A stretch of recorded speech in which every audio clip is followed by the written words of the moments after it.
Now today we are studying about fundamentals of DNA hybridization array for gene expression analysis. तो हम यहाँ DNA hybridization के बारे में थोड़ा सा स्टडी करेंगे. For hybridization array, the general approach is to immobilize gene specific sequence that is called as probe on a solid state matrix. ठीक है, ये नायलॉन का मेम्ब्रेन हो सकता है, ग्लास माइक्रोस्कोप स्लाइड हो सकती है, या सिलिकॉन सेरामिक चिप हो सकती है. तो अभी तक हमने जो स्टडी किया है उसमें मैं आपको बता देता हूँ कि जो डीएनए हाइब्रिडाइजेशन टेक्निक है उसमें एक जीन स्पेसिफिक सीक्वेंसेस अटैच्ड होते हैं एक स्पेशल मैट्रिक्स पर, और इस मैट्रिक्स पर जो जीन सीक्वेंसेस होते हैं उसके कम्प्लीमेंट्री, बेसिकली इसको हम प्रोब कहते हैं, ये प्रोब कहलाता है. और इसके कम्प्लीमेंट्री जो हमारे पास टारगेट सीक्वेंस होता है, ये टारगेट सीक्वेंस आरएनए हो सकता है या फिर डीएनए हो सकता है. ओके, तो जब इसकी बाइंडिंग होती है और इसको हम किसी पर्टिकुलर जैसे कंप्यूटर से इसको ऑब्ज़र्व करते हैं तो इसमें एक स्पेसिफिक बाइंडिंग कम्प्लीमेंट्री डीएनए की स्पेसिफिक प्रोब के साथ होती है और उसको हम विजुलाइज करते हैं. तो ये जो मैट्रिक्स होता है, ये मैट्रिक्स क्या हो सकता है? ये मैट्रिक्स आइदर नायलॉन मेम्ब्रेन हो सकती है, ग्लास माइक्रोस्कोपिक स्लाइड हो सकती है, या फिर सिलिकॉन सेरामिक चिप हो सकती है. This sequence are queried with the labeled copies of nucleic acid from biological sample, that is target. The underlying theory is that the greater the expression of the gene, the greater the amount of labeled target. तो जितना ज़्यादा expression उस gene का मिलेगा, particular gene का, वो उतना ज़्यादा लेबल्ड होगा, उतना ज़्यादा वो टारगेट जीन एक्सप्रेस होगा हमारी इन चिप्स पर. ठीक, hence the greater output signal. तो जितना ज़्यादा जीन का एक्सप्रेशन होगा उतना ज़्यादा वो जीन एक्सप्रेस होकर के सीक्वेंस जो है कम्प्लीमेंट्री बाइंड होगा और वो बाइंडिंग उतनी ज़्यादा एक्सप्रेस होगी. तो ये एक बेसिक कॉन्सेप्ट है डीएनए हाइब्रिडाइजेशन टेक्निक का. Functional genomics is defined as the study of an, यहाँ ये फंक्शनल जीनोमिक्स का हम थोड़ा सा specific change their expression pattern during development decision. ये बहुत एक अच्छा डायग्राम है, ये याद रखना चाहिए कि what is the genomics. Genomics होता है डीएनए का जब हम सीक्वेंसिंग पैटर्न स्टडी करते हैं. तो जीनोमिक्स हो गया sequencing and organization of a genome. इसका जब हम स्टडी करते हैं तो इसको हम जीनोमिक्स कहते हैं जब डीएनए का करते हैं. एमआरएनए का जब हम स्टडी करते हैं तब इसको हम कहते हैं फंक्शनल जीनोमिक्स. तो एमआरएनए का स्टडी फंक्शनल जीनोमिक्स कहलाता है, और प्रोटीन का स्टडी कहलाता है प्रोटियोनोमिक्स. तो जब हम प्रोटीन का स्टडी करते हैं तो अब हम उसको प्रोटियोनोमिक्स कहते हैं. ओके, अब इसमें जो डीएनए हाइब्रिडाइजेशन टेक्निक है इसमें 4 टाइप की टेक्निक्स होती हैं, और ये मतलब एक डीएनए हाइब्रिडाइजेशन एक ब्रॉड टर्म है और ये 4 टाइप की जो टेक्निक्स है वो इसके अंदर आती है. जैसे पहली टेक्निक है मैक्रो एरे, दूसरी टेक्निक है माइक्रो एरे, तीसरी टेक्निक है high density oligo nucleotide array, and इसको हम जीन चिप भी कहते हैं. और ये जीन चिप बेसिकली एफी मैट्रिक्स होता है या फिर संता क्लेरा होता है. और जो चौथी टेक्निक है वो है माइक्रो इलेक्ट्रॉनिक एरे. तो ये 4 टेक्निक के बारे में हम डिस्कस करेंगे.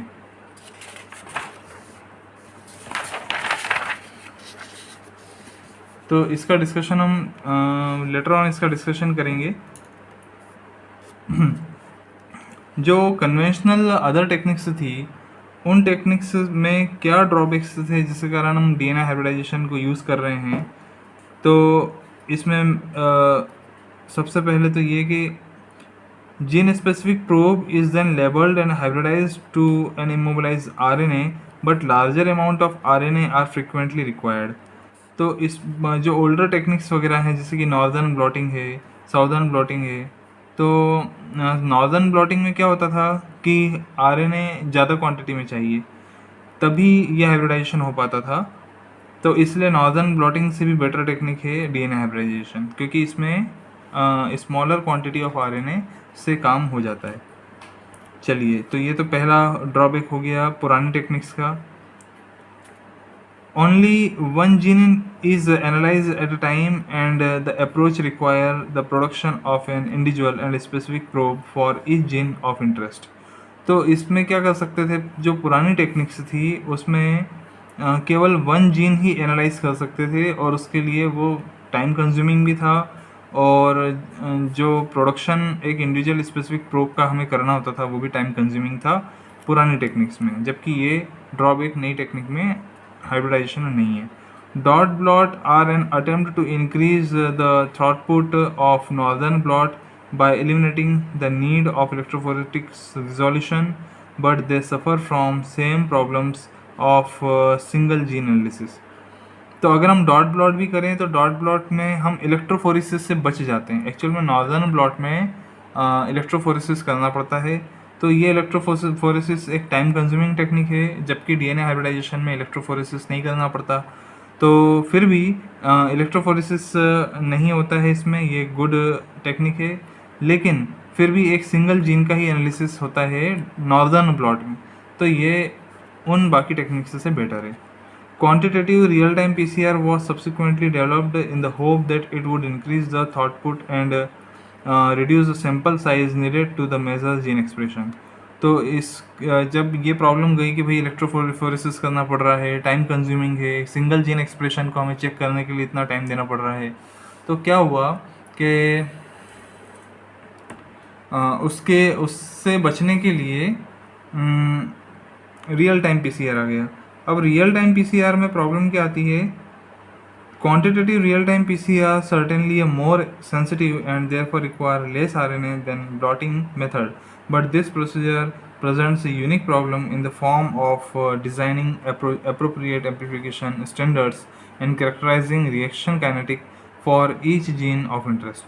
तो रियल टाइम पीसीआर में भी थोड़ा सा प्रॉब्लम ये आ गया कि जो हमारा जीन ऑफ इंटरेस्ट है उसकी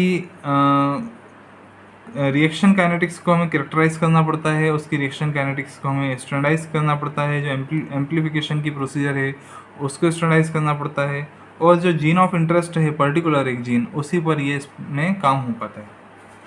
तो ये भी रियल टाइम पीसीआर भी जो है इसमें भी थोड़े ड्रॉबैक आ गए।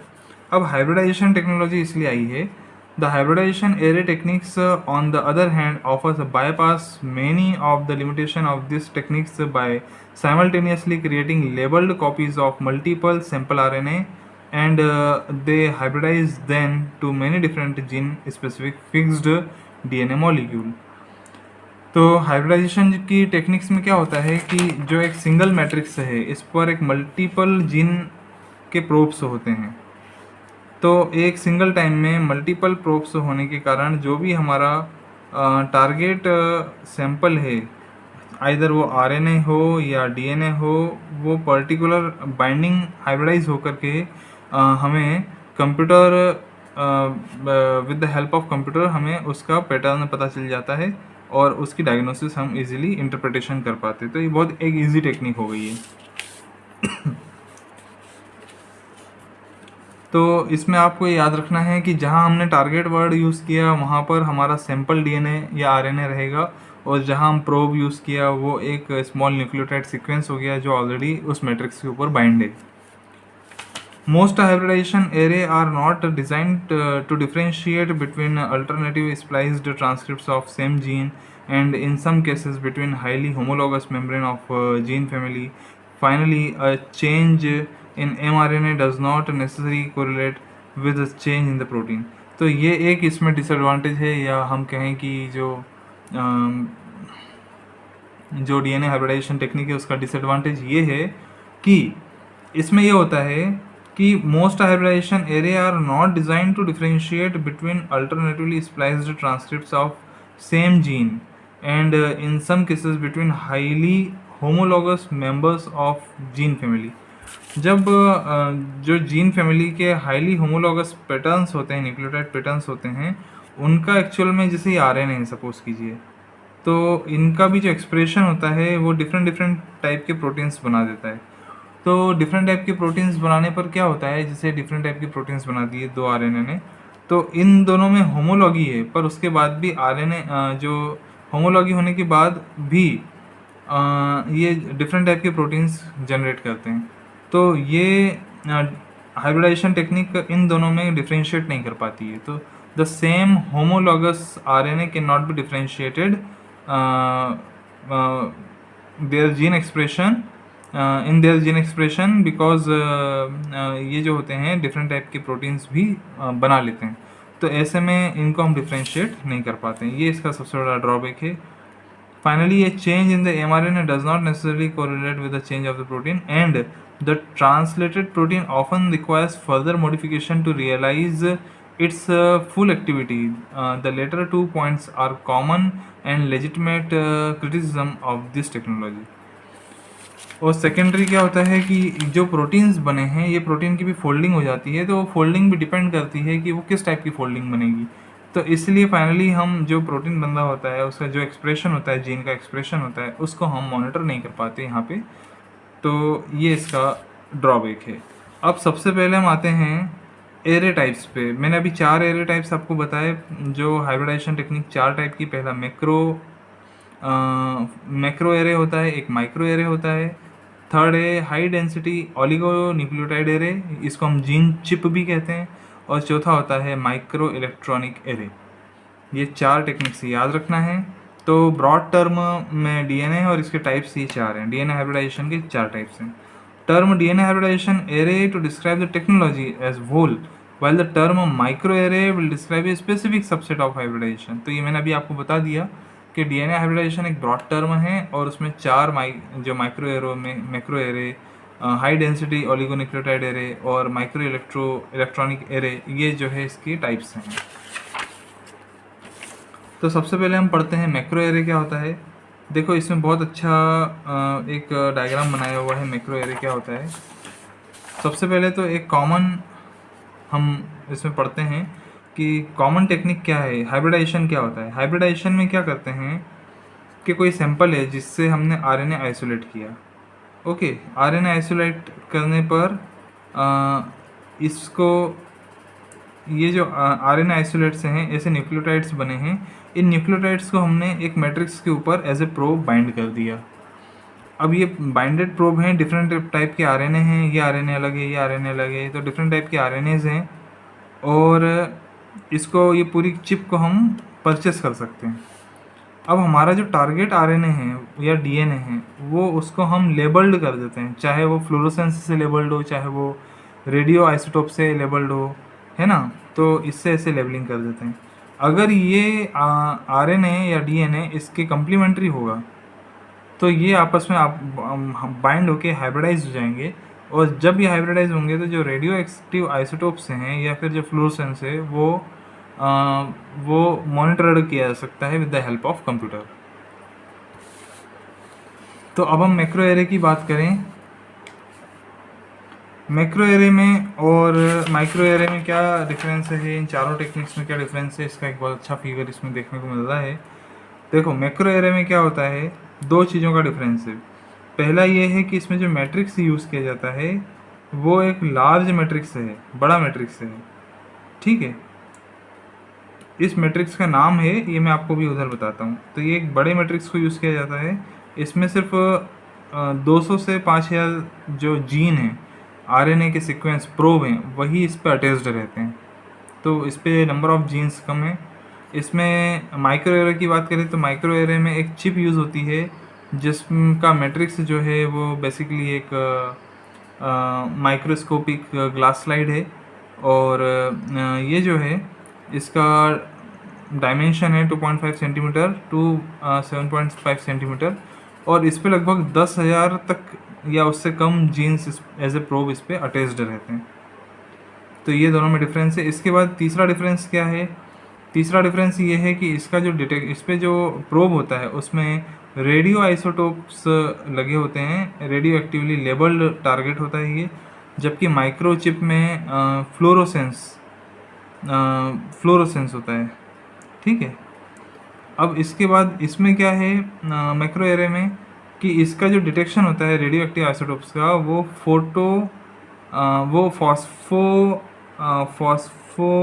फास्फोरी मैनेजर से डिटेक्ट करते हैं इसको, जबकि इसको डिटेक्ट करते हैं कॉनफोकल माइक्रोस्कोपी से। तो ये 2-3 डिफरेंस हैं जो इन दोनों में देखने को मिलते हैं। जब फ्लोरोसेंस से हम इसको टैग करते हैं हमारे प्रोब को, हमारे सैंपल डीएनए को, तो इसमें याद रखना है कि रेड और ग्रीन डाई वगैरह यूज़ करते हैं, तो कलरिंग एजेंट होता है ना। और यहाँ रेडियो आइसोटोप लेबल्ड जो हमारा टारगेट है, वो उसका टारगेट का लेबलिंग हम करते हैं रेडियो एक्टिवली लेबल्ड आइसोटोप से, ठीक है। तो इसमें मैं जो मैट्रिक्स भूल रहा था, वो मैट्रिक्स इसमें लिखा हुआ है,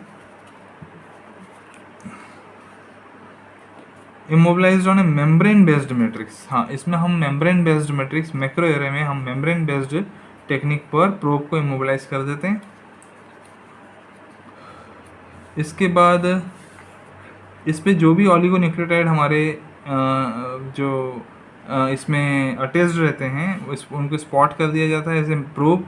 और इसके बाद इसमें केमिल्यूमिनेसेंस लेबलिंग यानी कि रेडियो लेबलिंग इस पर कर दी जाती है, जो हमारा टारगेट आरएनए होता है या डीएनए होता है, और उसके बाद में हाइब्रिडाइजेशन किया जाता है। इसमें 5000 तक 200 से 5000 तक के जो जीन होते हैं वो इस पर एज ए प्रोब बाइंड होते हैं। तो ये है डिफरेंस। माइक्रो एरे का भी हमने आपको डिफरेंस बता दिया। इसमें जो मैट्रिक्स होता है वो बेसिकली एक ग्लास या प्लास्टिक स्लाइड होती है, और इसमें जो प्रोब हैं वो नंबर ऑफ़ प्रोब्स ज़्यादा होते हैं, वो लगभग 10,000 होते हैं। और इसमें तीसरा जो है कि जो हमारा टारगेट आरएनए पार्टिकल है वो फ्लोरोसेंस टैग्ड होता है, ठीक है। इसमें मैक्रो एरे में हाइब्रिडाइजेशन चेंबर लार्ज होते हैं, मैक्रो एरे में हाइब्रिडाइजेशन चेंबर लार्ज होते हैं, और माइक्रो एरे में हाइब्रिडाइजेशन चेंबर्स जो होते हैं वो स्मॉल होते हैं। ये डिफरेंस है। अब इसके बाद जो नेक्स्ट है वो है हाई डेंसिटी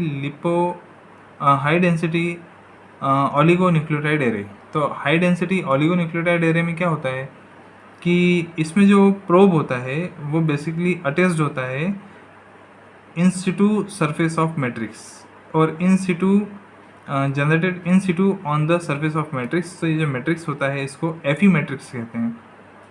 ये याद रखना है कि ये जो मैट्रिक्स होता है उसको एफी मैट्रिक्स कहते हैं।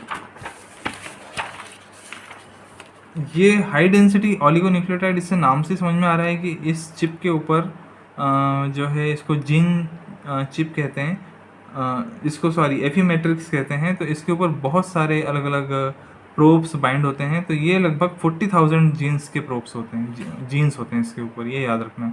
तो लेकिन अब इसमें क्या होता है, इसका देखो डायमेंशन 1 सेंटीमीटर टू 1 सेंटीमीटर है। तो इसमें प्रॉब्लम ये आती है कि इतने सारे ऑलिगोन्यूक्लियोटाइड, लगभग 4000 ऑलिगोन्यूक्लियोटाइड जो हैं, 4000 ऑलिगोन्यूक्लियोटाइड जो हैं वो बहुत स्मॉल इस सरफेस एरिया पे चिपके हुए हैं। तो इसीलिए इसमें प्रॉब्लम ये आती है कि the synthesis of oligonucleotide longer than 25 base pair is problematic. इस पर हम 25 बेस से ज़्यादा के ऑलिगोन्यूक्लियोटाइड, बेस पेयर्स से ज़्यादा ऑलिगोन्यूक्लियोटाइड इस पर नहीं लगा सकते, क्योंकि ज़्यादा ऑलिगोन्यूक्लियोटाइड लगाएंगे तो इतना सरफेस एरिया नहीं है। तो बस ये प्रॉब्लम आती है। इस पर लगभग 40,000 से 60,000 प्रोब्स लगाए जा सकते हैं। तो इसका the greatest hindrance to widespread use of this technology has historically been high cost and limited organisms available। तो इतना ज़्यादा जीन जो होता है इस पे लगा हुआ है हाई डेंसिटी ऑलिगोन्यूक्लियोटाइड पे, कि इतने ज़्यादा जीन्स की जो हमारा जो टारगेट सैंपल है उसमें इतनी ज़्यादा रिक्वायरमेंट भी नहीं होती है, पहली बात। और दूसरी बात यह है कि इस पे 25 न्यूक्लियोटाइड से ज़्यादा होना नहीं चाहिए, नहीं तो वो आपस में ही जो है इंटरमिंगल्ड हो जाते हैं, और हमें जो इसका जो टेस्ट रहता है वो टेस्ट हिंड्रेंस होता है। अब नेक्स्ट टेक्निक है माइक्रो इलेक्ट्रॉनिक एरे। अब नेक्स्ट है वो लास्ट वाला जो था,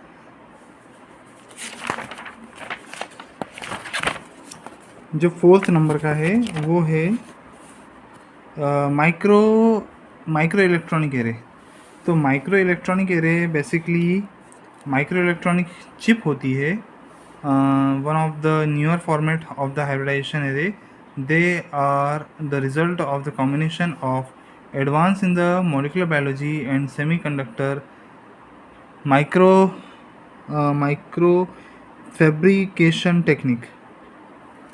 Consist of set of electrodes covered by a thin layer of agarose coupled with an affinity moiety permitting biotin-avidin immobilization of probe. Each microelectrode is 80 micrometer in diameter and is capable of generating a current.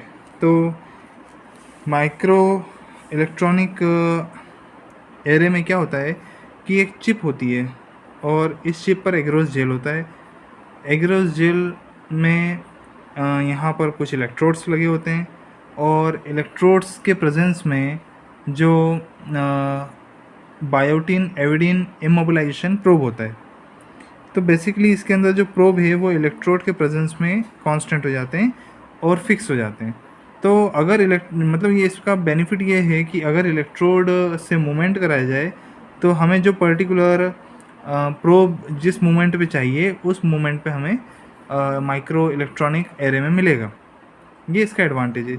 लगभग इसकी height width होती है 1 centimetre bye 1 centimetre and 1000 इसमें jeans होते हैं। और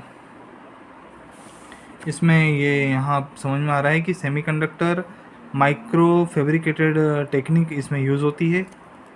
ठीक है, तो ये हो गया। अब नेक्स्ट आते हैं प्रोब्स क्या होते हैं। तो प्रोब्स बेसिकली ऑर्गेनिज्म स्पेसिफिक होते हैं as well as gene specific होते हैं, पहली चीज़। अब दूसरा है कि प्रोब्स किस टाइप के यूज़ होते हैं। तो physically probes can 3 different forms. Probes या तो cDNA क्लोन्स हो सकते हैं, PCR प्रोडक्ट हो सकते हैं या फिर ऑलिगोन्यूक्लियोटाइड हो सकते हैं।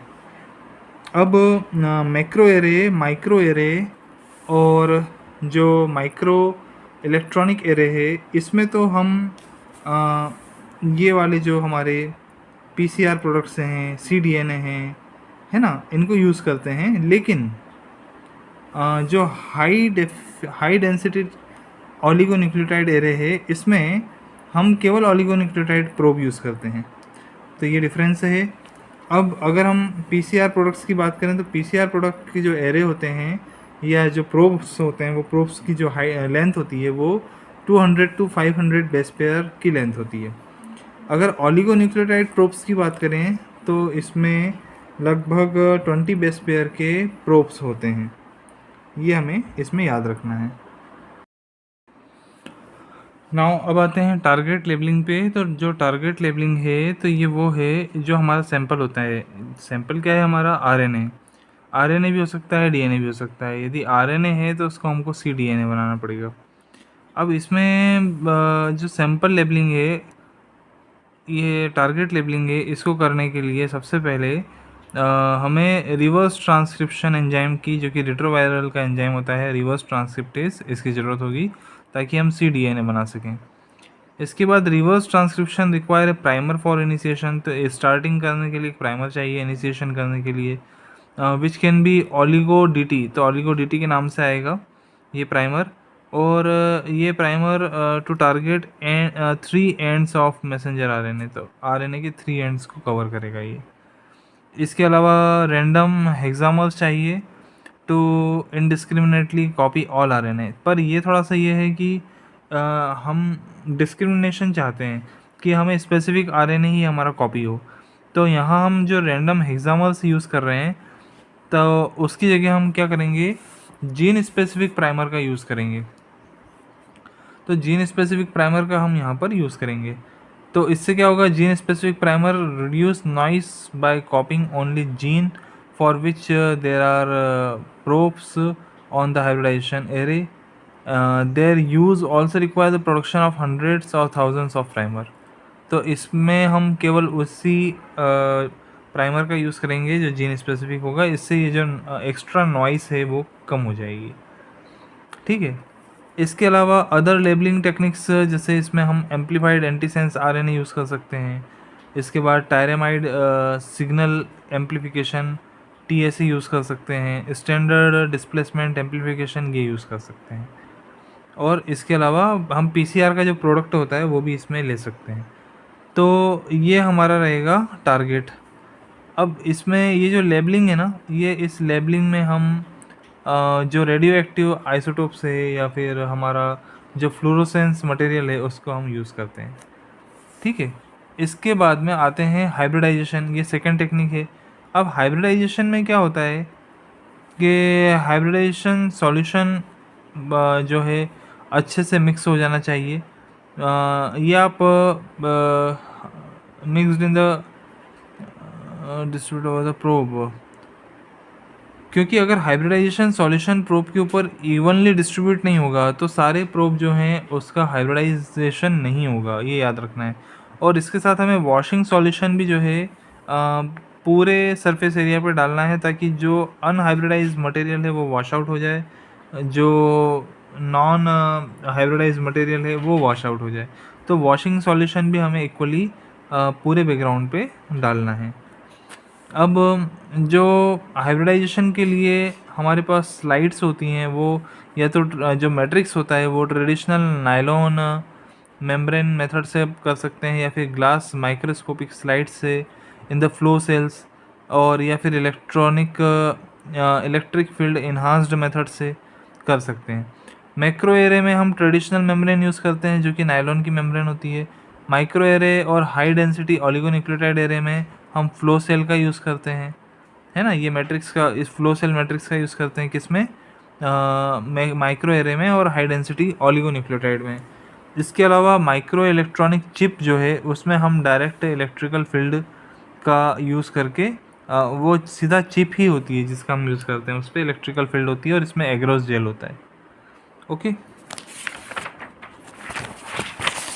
इसके बाद आते हैं ट्रेडिशनल मेथड। तो ट्रेडिशनल मेथड, ये सबसे पहले ट्रेडिशनल मेथड यूज़ हुई थी जो कि एडविन साउदर्न ने यूज़ की थी साउदर्न ब्लॉटिंग में।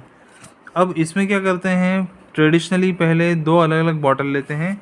तो पहली बॉटल के अंदर हम हाइब्रिडाइजेशन सॉल्यूशन डालते हैं जिसके अंदर हमारा टारगेट होता है, और दूसरी बॉटल हम जो लेते हैं उसके अंदर हम वॉशिंग मटेरियल डालते हैं, तो इसके अंदर वॉशिंग हो जाती है। लेकिन ये देखने में आया है कि जैसे हमने इसमें नायलॉन मैट्रिक्स डाला हुआ है और इसमें हमारा टारगेट आरएनए डाला हुआ है, तो इसमें और वॉशिंग सॉल्यूशन में हमने इसको ट्रांसफ़र कर दिया। तो इस टाइप के अगर हमारे पास दो टारगेट हैं तो दोनों टारगेट अगर सेम टाइप के हैं तो भी उनका एक्सप्रेशन डिफरेंट आता है। अगर हम टारगेट सॉल्यूशन मतलब हाइब्रिडाइजेशन सॉल्यूशन, ये हाइब्रिडाइजेशन सॉल्यूशन है और ये हमारा वॉशिंग सॉल्यूशन है। तो हाइब्रिडाइजेशन सॉल्यूशन और वॉशिंग सॉल्यूशन में हम अगर सेम टारगेट को अलग अलग इन्वायरमेंट में भी डालते हैं तो उनका एक्सप्रेशन चेंज हो जाता है। तो ट्रेडिशनल मेथड जो है ये यूज़ होती है स्पेशली हमारे मैक्रो एरे में। किस में यूज़ होती है, मैक्रो एरे में। अब इसके बाद आते हैं फ्लो सेल। तो फ्लो सेल वाली जो टेक्निक है वो किस में यूज़ होती है, माइक्रो एरे में और हाई डेंसिटी ऑलिगोन्यूक्लियोटाइड में, जैसा भी हमने पहले भी पढ़ा। तो इसके बारे में पढ़ते हैं अब। ओके, तो नेक्स्ट टेक्निक रहेगी ट्रेडिशनल मेथड, अभी हमने डिस्कस किया। तो ट्रेडिशनल मेथड के बाद जो नेक्स्ट टेक्निक है वो फ्लो सेल्स है।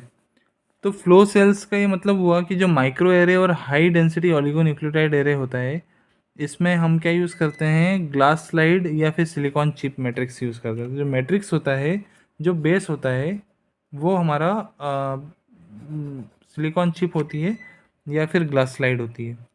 अब इसमें क्या करते हैं कि इसको हम एक solution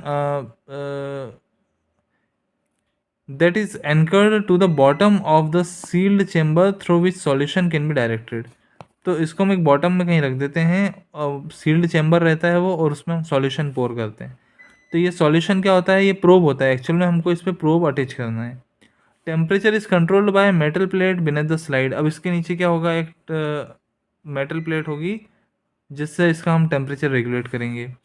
alternatively small hybridization cassettes into which the solution can be added can be used in water bath. तो जो भी हमको हाइब्रिडाइजेशन का जो मटेरियल है जो डालना रहेगा वो इसमें हम डाल देंगे। In either format temperature and volume control are optimize and consisting hybridization and washing steps are attainable. तो इसमें हमने सबसे पहले प्रोब डाल दिया, प्रोब डालने के बाद में हाइब्रिडाइजेशन मटेरियल डाल दिया, तो हाइब्रिडाइजेशन होगा, उसके बाद हम इसको वॉश कर देंगे। तो ये था फ्लो सेल। फ्लो सेल के बाद आता है इलेक्ट्रिक फील्ड। तो ये जो टेक्निक है ये हम यूज़ कर रहे थे अभी तक माइक्रो इलेक्ट्रोड्स टेक्निक में। तो इस माइक्रो इलेक्ट्रोड टेक्निक में ये बहुत बढ़िया टेक्निक है और ये समय चल रही है, क्योंकि अभी तक जो पुरानी टेक्निक्स थी जैसे ट्रेडिशनल मेथड है या फिर फ्लो सेल है, तो पुराने ट्रेडिशन मेथड्स में क्या हो रहा था, टेम्परेचर बेस्ड हमारी काइनेटिक थी, तो वो काइनेटिक्स जो है हाइब्रिडाइजेशन की वो चेंज होती है, डिफरेंट होती है, क्योंकि उनका डिफरेंट मेल्टिंग टेम्परेचर होता है प्रोब्स की पेयरिंग का।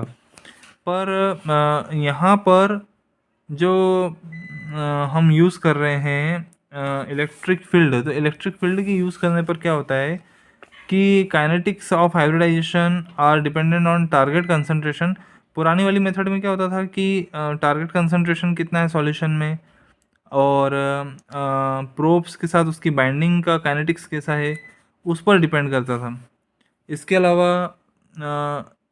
अभी ये सारी की सारी पैसिव हाइब्रिडाइजेशन टेक्निक थी, मतलब हम खुद वेट कर रहे थे कि प्रोब्स के साथ में हाइब्रिडाइज हमारा जो टारगेट है वो जुड़े, ऑटोमेटिक जुड़े। पर अब ये सारी की सारी जो पैसिव टेक्निक्स थी, पैसिव हाइब्रिडाइजेशन था, इसकी जगह हमने एक्टिव हाइब्रिडाइजेशन टेक्निक का यूज़ किया। कैसे किया कि हमें ये पता है कि डीएनए एक नेगेटिवली चार्ज्ड पार्टिकल होता है, तो इसमें हमने क्या करा, जो हाइब्रिडाइजेशन की काइनेटिक्स है जो घंटों में होती थी, उसमें हमने प्रोब डाला होता था, उसके बाद हमने हमारा टारगेट सैंपल डाला होता था, उसको हम एक जो वो मिनट्स में होने लगी जो पहले घंटों में होती थी, with the help of current. तो हमने यहाँ पर करंट का यूज़ किया, तो उसके कारण क्या होता है कि जो हाइड्रोजन बॉन्डिंग स्ट्रेंथ है वो बढ़ जाती है। इसके बाद इसमें बहुत इजीली ये मेथड बहुत फास्ट हो जाती है।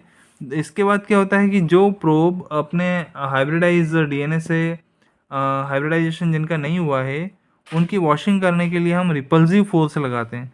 तो रिपल्सिव फोर्स यानी कि अभी तक हमने यहाँ पर नेगेटिव चार्ज डीएनए था, तो हमने यहाँ पर पॉजिटिव चार्ज का करंट लगाया, तो सारे के सारे डीएनए आके जुड़ गए। अब हमने क्या करा, नेगेटिव चार्ज लगा दिया तो डीएनए में रिपल्शन हो गया, है ना। पता है ना, नेगेटिव नेगेटिव से रिपल्शन हो जाता है, तो रिपल्शन हुआ, रिपल्सन होने के कारण फटाफट उस स्लाइड की वॉशिंग हो गई। तो इससे हम ये हमारा एडवांटेज है इलेक्ट्रिक फील्ड टेक्निक में। अब आते हैं डिटेक्शन पे। तो डिटेक्शन कैसे करेंगे, डिटेक्शन करने के लिए हमारे पास में दो टेक्निक्स हैं, या तो हम रेडियो आइसोटोपिक टेक्निक का यूज़ करेंगे और या फिर फ्लोरोसेंस का यूज़ करेंगे। तो जो रेडियो आइसोटोपिक टेक्निक है, ये हमें पता है कि हम ये कहाँ यूज़ करते हैं, ये हम मैक्रो एरे में यूज़ करते हैं, ये हम मैक्रो एरे में यूज़ करते हैं। और जो हमारी जो फ्लोरोसेंस टेक्निक है, ये फ्लोरोसेंस की टेक्निक हम यूज़ करते हैं माइक्रो एरे में, high density oligo nucleotide array में, और माइक्रो इलेक्ट्रॉनिक चिप में। तो ये तीन टेक्निक्स में हम फ्लोरोसेंस डिटेक्शन का यूज़ करते हैं। तो सबसे पहले हम बात करते हैं डिटेक्शन करेंगे हम रेडियो आइसोटोपिक डिटेक्शन कैसे करेंगे। तो इसके लिए जो मैक्रो एरे होता है ना, इसमें जो रेडियो एक्टिव आइसोटोप होता है उसको हम कॉन्जुगेट कर चुके होते हैं। तो ये कॉन्जुगेशन हमारा जो होता है वो पहले ही हो चुका होता है ना। हमने भी पिछली टेक्निक्स में पढ़ा है कैसे हमें इसका कॉन्जुगेशन करना है। अब इसको जो इमेज बनती है, इसको हम एक इमेजिंग प्लेट पर रखते हैं, हमारा जो मैट्रिक्स होता है उसको हम एक इमेजिंग प्लेट पर रखते हैं, और इसको हम फॉस्फोरी इमेज सिस्टम से देखते हैं। तो जो cDNA है ये बेसिकली रेडियो लेबल्ड होता है, और following an appropriate exposure time the image plate is developed by scanning with a laser of an appropriate wavelength, thus releasing the energy of the excited electron. This release is detected by the phospho imager yielding a digital image of radioactivity। तो ये हमें कैसे देखना चाहिए, ये हमें phospho imaging technique से हम इसको देखते हैं, और हमारा जो CDNA होता है वो रेडियो लेबल्ड होता है।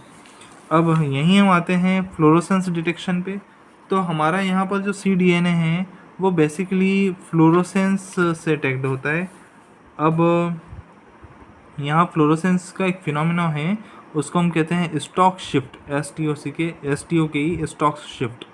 तो स्टॉक शिफ्ट में क्या होता है, the stock shift of the fluorescence tag is the difference between its excitation and emission wavelength. Actual में हमें पता है कि जो ये फ्लोरोसेंट डाई होती है तो इसमें जो वेवलेंथ है वो एक्साइटमेंट की स्मॉल वेवलेंथ होती है, जबकि इस फ्लोरोसेंस पे जाने के बाद उसकी जो वेवलेंथ होती है वो बढ़ जाती है। तो ये इसमें डिफरेंस होता है, स्मॉल वेवलेंथ से लार्ज वेवलेंथ हो जाती है। तो इसको हम कहते हैं बेसिकली स्टॉक शिफ्ट, ये एक फिनोमेना है। अब इसके कारण क्या होता है, the fluorescent tag are compound that absorb light of a certain wavelength exciting electrons within the compound of the higher energy state. From the higher energy state, photons are emitted at a specific wavelength of each compound. Therefore, if two samples यानी कि control and experiment, तो क्या होगा, control और experiment में अगर आपने अलग अलग फ्लोरोसेंट डाई लगा रखी है तो उनका वेवलेंथ भी अलग अलग होगा, और इसके कारण ये थोड़ा सा कन्फ्यूज़न क्रिएट हो जाएगा। Are labelled with different fluorescent tag having different emission wavelength, तो दोनों की इमिशन वेवलेंथ भी अलग अलग होगी। Their respective signals can be detected separately with the same experiment. Because the emission of the energy is generally linear, the amount of signal detected is relatively the amount of the fluorescent labeled cDNA hybridized to the probe. तो ये depend इस पे भी करता है कि hybridisation कितना हुआ है। सपोज करो कि एक मैट्रिक्स है और इस मैट्रिक्स में क्या हुआ है, यहाँ यहाँ यहाँ यहाँ यहाँ यहाँ यहाँ इतनी जगह पर फ्लोरोसेंट डाई का अटैचमेंट होने वाला जो हमारा CDNA है, जो हमारा टारगेट है, यहाँ पर हाइब्रिडाइजेशन मिल रहा है। तो इससे क्या होता है कि जितना ज़्यादा हाइब्रिडाइजेशन हुआ उतना ज़्यादा फ्लोरोसेंस क्रिएट होगा, तो कंट्रोल कम दिखेगा और हमारा जो टारगेट DNA है वो ज़्यादा दिखेगा, या टारगेट हाइब्रिडाइजेशन ज़्यादा दिखेगा। तो ऐसा ज़्यादा दिखने से, और दूसरी बात क्या होती है, स्टॉक शिफ्ट भी हो रहा है। तो यहाँ पर ये बहुत इम्पॉर्टेंट हो जाता है कि because the emission of energy is generally linear, the amount of signal detected is relative to the amount of fluorescently labelled CDNA hybridization of the probe. जैसे मान लीजिए ग्रीन और रेड दो अलग अलग टाइप के फ्लोरोसेंस हैं, तो हमें अगर वहाँ पर रेड ज़्यादा फ्लोरोसेंस लगा हुआ हाइब्रिडाइजेशन हुआ है तो ग्रीन अपने आप छुप जाएगा, दिखेगा नहीं। For example, one sample is labelled with the red dye and then other is labelled with the green dye. When the sample are mixed and the use of query are an array, if there is more mRNA for a given gene in the one sample, there will be more dye of a particular color, and the following hybridization a predominance of that dye signal over the other. तो basically ये overcome कर जाती है पहली die दूसरी die के ऊपर। ये था हमारा फ्लोरोसेंस टेक्निक। तो अब इस फ्लोरोसेंस को हम देख सकते हैं कनफोकल स्कैनिंग माइक्रोस्कोप के थ्रू। कनफोकल स्कैनिंग माइक्रोस्कोप के थ्रू इसको हमें देखना है, ठीक है। कनफोकल स्कैनिंग माइक्रोस्कोप में ये भी होता है कि ये आसपास का जितना भी अदर जो दूसरी वेवलेंथ्स हैं उसको रेस्ट्रिक्ट कर देता है या लाइट को रेस्ट्रिक्ट कर देता है, तो इससे जो इमेज होती है वो बहुत अच्छी दिखती है।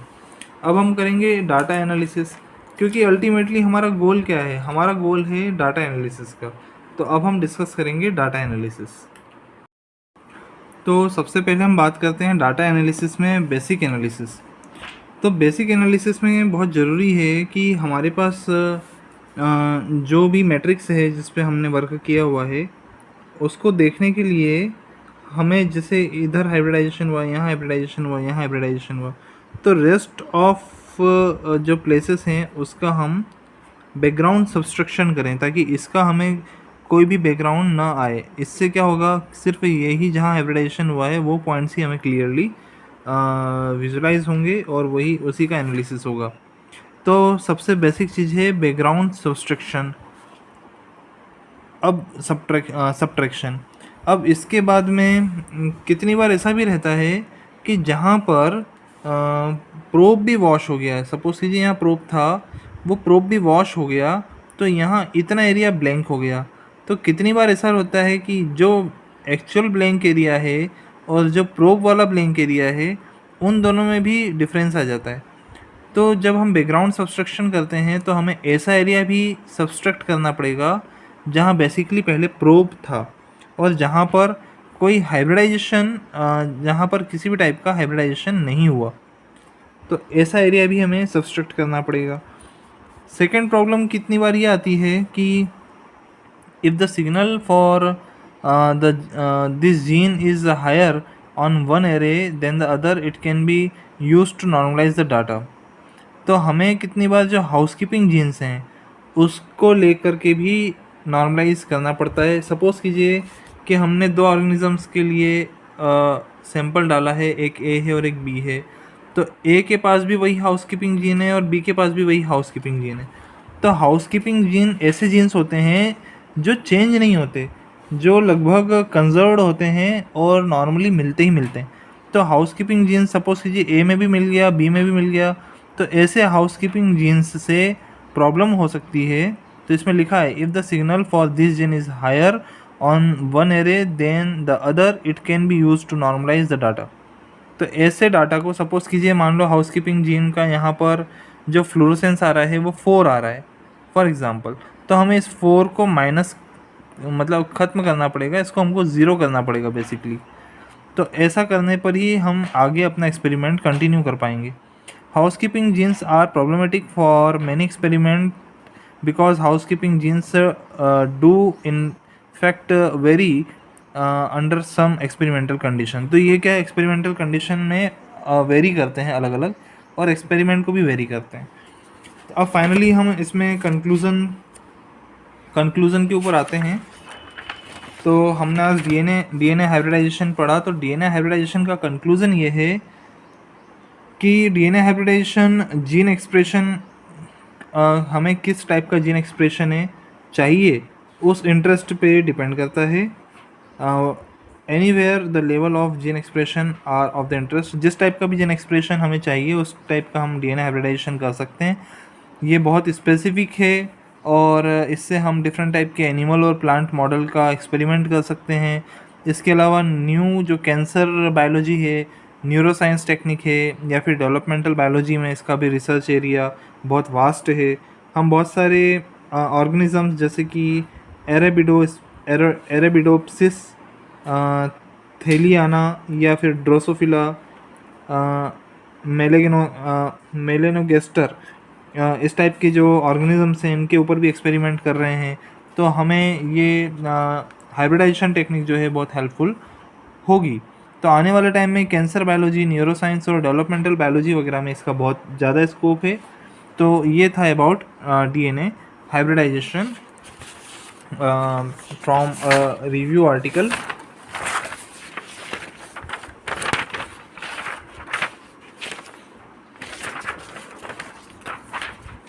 From a review article, Fundamentals of DNA Hybridization Array for Gene Expression Analysis. Thanks.